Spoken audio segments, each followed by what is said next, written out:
So earlier this week we discussed the TK Troopers, the first generation of recruited Imperial Stormtroopers, but today I want to discuss the Imperial Army and exactly where that came from. I'm Colin, and this is Sci-Fi Deep Dive.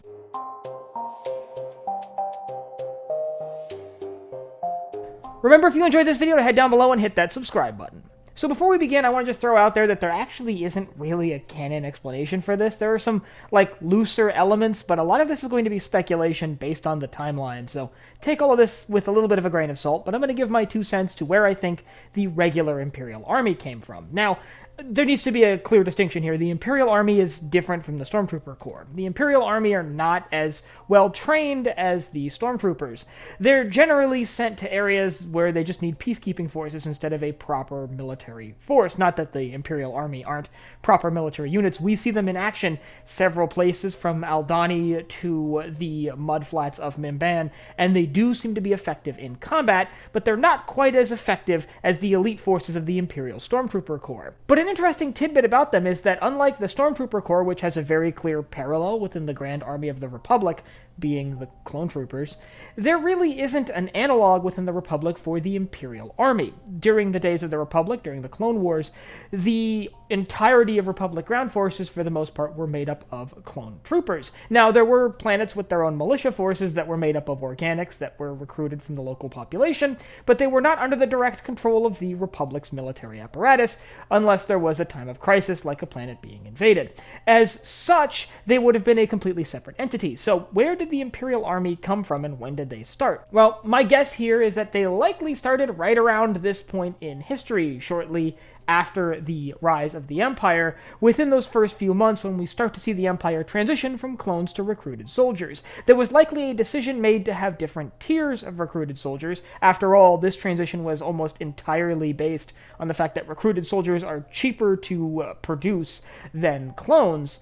The idea was likely that they'd have a tiered system. The Stormtroopers would be sort of the top tier elite forces, not quite special forces, but a very capable military branch nonetheless, designed and intended for engaging specific targets, while the general sort of security of the Empire would be entrusted to the Imperial Army, which would maintain their own Imperial Army troopers of lower quality but higher numbers, that were cheaper to produce, requiring less complex armor and less intense training regiments, viewed mostly as cannon fodder, as we see on Mimban. Now, it would make a lot of sense that this would be roped in with Project Warmantle, the transition from the Clone Army to the Stormtrooper Corps.